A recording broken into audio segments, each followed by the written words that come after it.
Hello बच्चों, आप सभी लोगों का एक बार फिर स्वागत है आपके प्यारे से YouTube channel new success classes में। आज हम लोग पढ़ेंगे एक समान वैद्युत क्षेत्र में स्थित वैद्युत द्विध्रुव पर आरोपित वलयुग्म का आघूर्ण। तो यहाँ पर हेडिंग रहेगी बेटा, हेडिंग एक समान वैद्युत क्षेत्र में स्थित वैद्युत द्विध्रुव पर आरोपित बल आघूर्ण। ये प्यारी सी इंपॉर्टेंट हेडिंग है आपकी। अगर एक समान वैद्युत क्षेत्र में हम किसी वैद्युत द्विध्रुव को रखते हैं तो उस पर बलाघूर्ण कितना आरोपित होगा। अब जरा आप सोचिए, थोड़ा सा, ज्यादा नहीं, कि एक समान वैद्युत क्षेत्र की बात की गई है। तो एक समान वैद्युत क्षेत्र हम इस तरीके से बना सकते हैं। हमने कई समांतर वैद्युत बल रेखाएं खींच ली जो एक समान वैद्युत क्षेत्र को प्रदर्शित कर रही हैं। अब इस वैद्युत क्षेत्र में एक वैद्युत द्विध्रुव, नाम दे देते हैं ए और बी। एक समान वैद्युत क्षेत्र में हमने एक वैद्युत द्विध्रुव जैसे कि -Q और +Q से मिलकर बना है और इनके बीच की दूरी है 2L। एक समान वैद्युत क्षेत्र में एक वैद्युत द्विध्रुव है AB जो इस प्रकार रखा है कि वह क्षेत्र की दिशा से थीटा कोण बना रहा है। अच्छा, ये समांतर रेखाएं हैं, ये थीटा कोण हर जगह बराबर ही होगा, थीटा कोण एक समान रहेगा। अगर हम इसी थीटा कोण की बात यहां पर करेंगे तो यहां भी बराबर रहेगा, वही थीटा रहेगा। अब इस तरीके से हमने एक वैद्युत द्विध्रुव को रख दिया तो हम लोग पढ़ चुके हैं कि एक समान वैद्युत क्षेत्र में अगर कोई भी आवेशित कण रखा जाता है तो उस पर वैद्युत बल आरोपित होता है। अब कितना वैद्युत बल आरोपित होता है? तो वैद्युत बल F इक्वल होता है EQ। वैद्युत बल F इक्वल होता है EQ। यह हमने वैद्युत क्षेत्र की तीव्रता जहां लिखवाई थी पिछले वीडियो में, जब हमने आपको वैद्युत क्षेत्र की तीव्रता पढ़ाई थी, तो वहां तो पढ़ाया था कि एक समान वैद्युत क्षेत्र में अगर कोई आवेशित कण रखा है तो उस पर इतना बल लगता है। अब यहां पर दो आवेशित कण है, एक प्लस का है एक माइनस का है, तो इन पर भी तो वैद्युत बल लगेगा। तो प्लस आवेश पर वैद्युत बल सदैव क्षेत्र की दिशा में लगता है, मतलब जिधर वैद्युत क्षेत्र की दिशा है उधर ही प्लस आवेश पर बल लगेगा। इसका मतलब यह हुआ कि ये जो आपका +Q आवेश है इस पर वैद्युत बल लगेगा इस दिशा में। कितना लगेगा? बोले वैद्युत क्षेत्र है E, तो आपका बल हो जाएगा EQ। इतना बल लगेगा इस पर। अच्छा, जब आवेश और वैद्युत क्षेत्र दोनों बराबर हैं, मतलब आवेश भी, ये आवेश और ये आवेश, जितना वैद्युत क्षेत्र यहां होगा उतना ही वैद्युत क्षेत्र यहां होगा, क्योंकि एक समान वैद्युत क्षेत्र है और आवेश परिमाण में बराबर है। तो जितना बल इस पर इधर लगेगा उतना ही बल यहां भी लगना चाहिए कि नहीं? अब इधर लगेगा किधर? यहां पर जो बल लगेगा उसकी दिशा कैसी होगी? तो आप लोग जानते हैं या हम आपको बताते हैं कि ऋण आवेश पर सदैव वैद्युत क्षेत्र में जो वैद्युत बल लगता है वो क्षेत्र की विपरीत दिशा में लगता है। तो इस पर जो आपका बल लगेगा यानी कि वैद्युत बल लगेगा वो इस दिशा में लगेगा। F कितना होगा? तो F होगा वही EQ। ठीक है, ये वैद्युत बल इधर लग गया, ये आपका बिंदु A है। अब हमने देखा कि कि वैद्युत बल तो दोनों सिरों पर लग रहे हैं और ये बल परिमाण में बराबर हैं परंतु दिशा में विपरीत है, तो बोले इनका परिणामी तो शून्य हो जाएगा। वैद्युत द्विध्रुव पर जो परिणामी बल होगा वो शून्य रहेगा। परंतु यहां और भी कुछ खेल होने वाला है, तो हम सबसे पहले क्या करते हैं, जो हमने डायग्राम बनाया है इसके बारे में कुछ लिख लेते हैं जो हमने किया। तो हमने क्या किया, यहां पर लिखते हैं, माना एक समान वैद्युत क्षेत्र कैपिटल E में एक वैद्युत द्विध्रुव AB रखा है। एक समान वैद्युत क्षेत्र कैपिटल E में एक वैद्युत द्विध्रुव रखा है। और किस प्रकार रखा है, हम यहां पर इसको साफ करके ऐसे भी लिख सकते हैं, वैद्युत द्विध्रुव AB क्षेत्र की दिशा, क्षेत्र की दिशा से थीटा कोण पर रखा है। अब क्षेत्र की दिशा से थीटा कोण पर हमने रख दिया, थीटा कोण पर रखा है। तब इसके दोनों सिरों पर परिमाण में बराबर परंतु विपरीत, परिमाण में बराबर परंतु दिशा में विपरीत, ऐसे लिख दीजिए, दिशा में विपरीत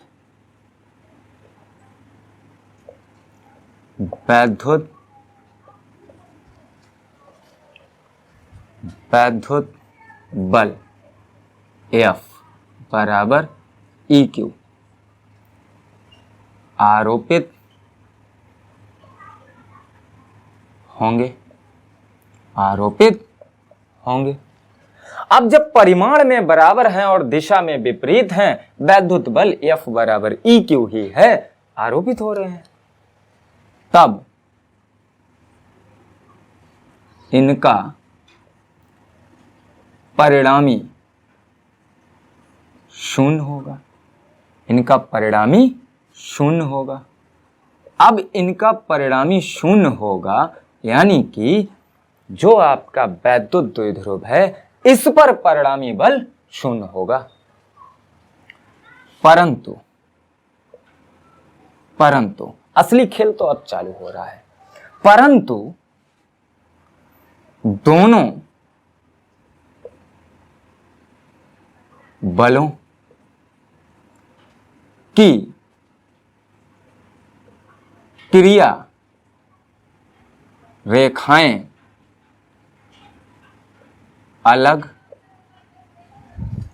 अलग हैं। क्रिया रेखाएं कैसी हैं, अलग अलग हैं। इसलिए ये दोनों मिलकर एक वैद्युत एक वलयुग्म, ऐसे लिख सकते हैं, एक वल युग्म का निर्माण करेंगे जो वैद्युत द्विध्रुव को घुमाकर वैद्युत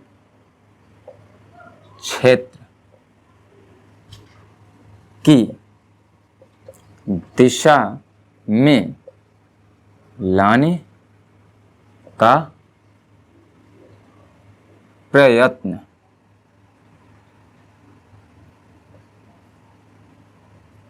करेगा। अब समझिए, यहां पर बात ये आई कि बेटा जो इस पर दोनों बल लग रहे हैं वो परिमाण में बराबर है और दिशा में विपरीत है, तब इनका जो परिणामी होगा वो शून्य होगा। किस पर परिणामी? इस वैद्युत द्विध्रुव पर जो परिणामी बल होगा वो कितना होगा? शून्य होगा। परिणामी बल शून्य होगा, परंतु दोनों बलों की क्रिया रेखाएं अलग अलग हैं।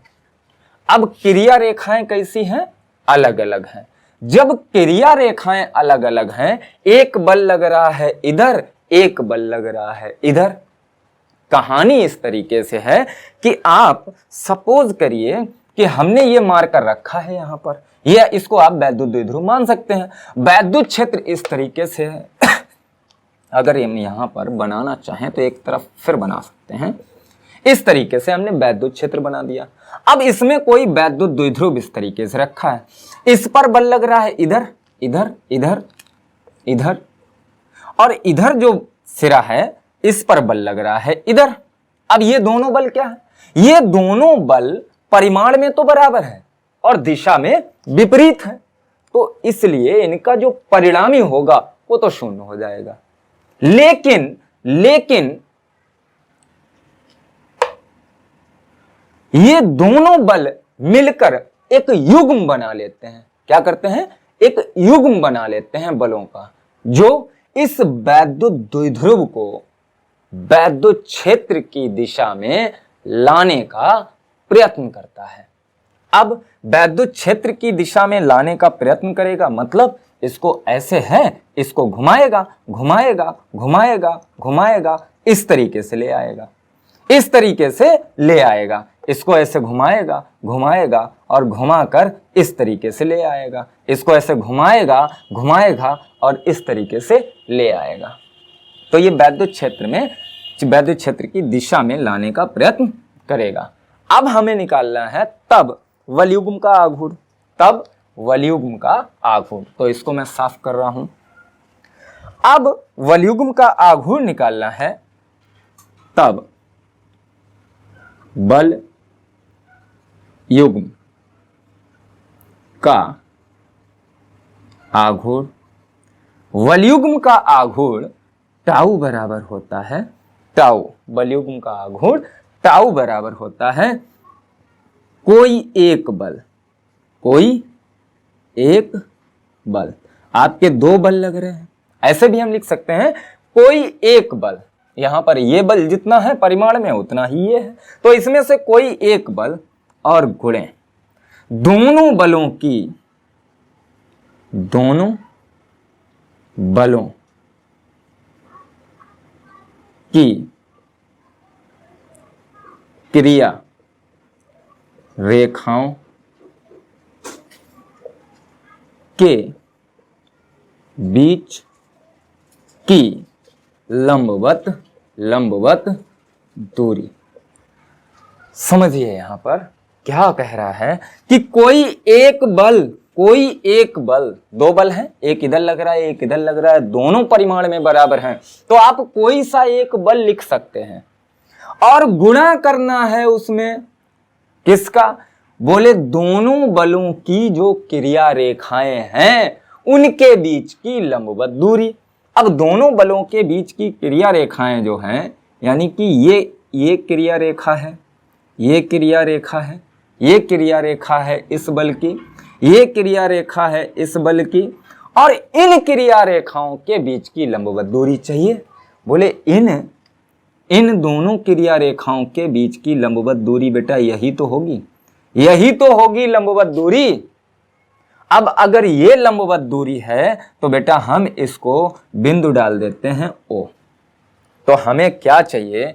बोले हमें चाहिए है यहां से टाउ बराबर, कोई एक बल है तो बल की जगह पे हम F1 लिख लेते हैं, इसको F1 मान लेते हैं, इसको F2 मान लेते हैं। अच्छा फिर दोनों बलों की लंबवत दूरी, दोनों बलों की जो क्रिया रेखाएं हैं उनके बीच की लंबवत दूरी कितनी है? तो लंबवत दूरी हम कह सकते हैं OB, लंबवत दूरी OB। अब हमें बल तो पता है कि कितना लग रहा है, लेकिन अभी लंबवत दूरी नहीं पता है। तो यहां से देखिए त्रिभुज समकोण त्रिभुज आपका कहीं ना कहीं बन रहा है। तो त्रिभुज AOB में साइन थीटा लगा दीजिए। अब साइन थीटा ही क्यों लगाएंगे? क्योंकि बेटा हमें ये कर्ण दिया गया है 2l, ये भुजा, तो ये तो बेटा लंब है। अब बोले हमें देखो कर्ण और लंब में केवल साइन थीटा ही संबंध बताता है, और साइन का दूसरा एक भी बताता है, क्या? कॉसेक। तो यहां से आप साइन थीटा लगा सकते हैं। तो साइन थीटा बराबर आपका ये जो कोण यहां बन रहा है वही कोण यहां बनेगा थीटा। ये जो साइन थीटा होगा, साइन थीटा बराबर क्या होता है? लंब बटे कर्ण, लंब और बटे कर्ण। तो ये लंब बटे कर्ण हो गया। अब लंब क्या है? लंब बोले OB है, और कर्ण क्या है? कर्ण हमारा AB है। OB और AB ये कर्ण हो गया। रखिए मान यहां पे। तो साइन थीटा इक्वल हो जाएगा आपका OB अपॉन कर्ण का मतलब है 2l। यहां से बेटा इसके अपॉन में बन करो, क्रॉस मल्टीप्लाई करो, कैंचीदार गुणा करो, तो OB इक्वल आपका हो जाएगा 2l इंटू साइन थीटा। इतना ही होगा, इतना ही तो होगा। इसका ये जो मान है OB का यहां पर रख दीजिए। जैसे ही यहां पर मान रखेंगे तो टाउ इक्वल बल आपका कितना है? EQ है, इंटू लंबवत दूरी बेटा कितनी निकल के आई है? तो वो आई है 2l into sine theta, 2l into sine theta.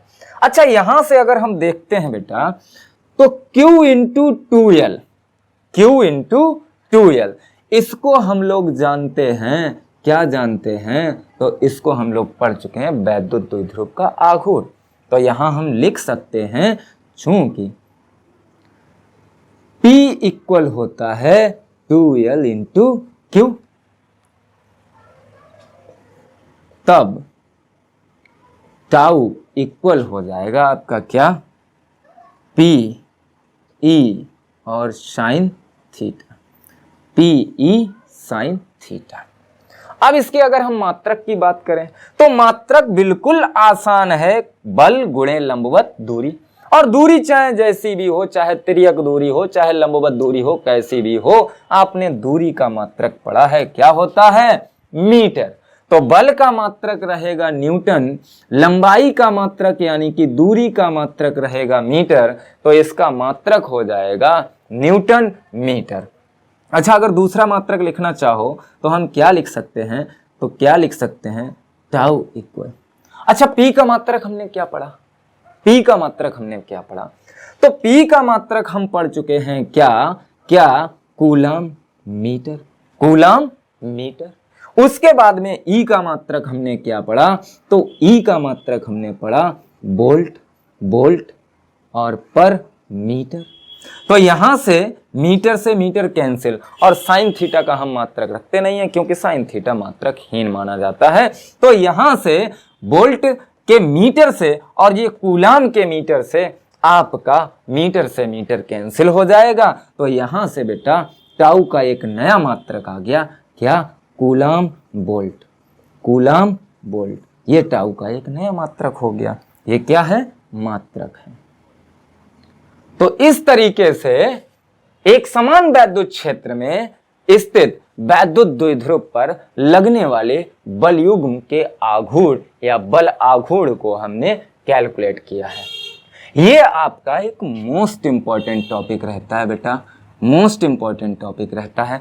अब यहां पर हमें यह देखना है कि वैद्युत द्विध्रुव तो हमने वैद्युत द्विध्रुव पर आरोपित जो बल आघूर्ण है उसको तो निकाल लिया। अब इसका मान अधिकतम कब होगा और न्यूनतम कब होगा, तो यहां से देख लेते हैं।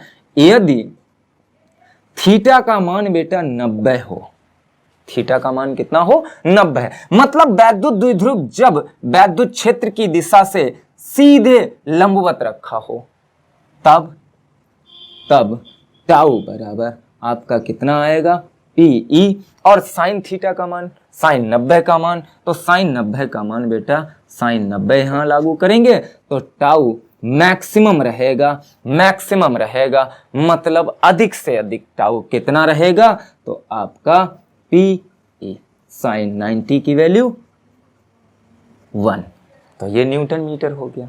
अब अगर हम मान लें बेटा, अगर हम मान लें कि थीटा 0 अंश हो, यदि थीटा 0 अंश हो, तब अगर थीटा 0 होगा तो वैद्युत द्विध्रुव आपका इस तरीके से नहीं रखा होगा, वैद्युत द्विध्रुव रखा होगा ऐसे, और जब वैद्युत द्विध्रुव ऐसे रखा होगा तो थीटा 0 होगा, और थीटा 0 होगा तो tau equal P E sine 0, और साइन 0 का मान कितना होता है, तो टाउ इक्वल आपका आ जाएगा 0, टाउ इक्वल आपका आ जाएगा 0।